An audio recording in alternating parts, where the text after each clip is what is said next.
Hey Joe, great video by the way.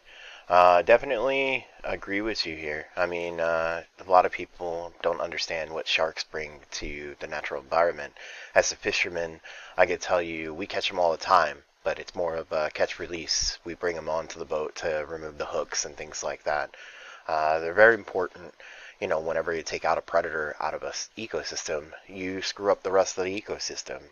So I definitely agree with you here. You know, it's very sad that, we see things like finning and things like that when, I understand people that will take something to eat it. Well, then eat the full thing. There's no point just to cut off the fins and throw the meat back. That meat can go to other things, like food for the homeless and things of that nature, if that is something that we continue. But we do have to cut down on the amount of sharks that we take per year. Thanks, man.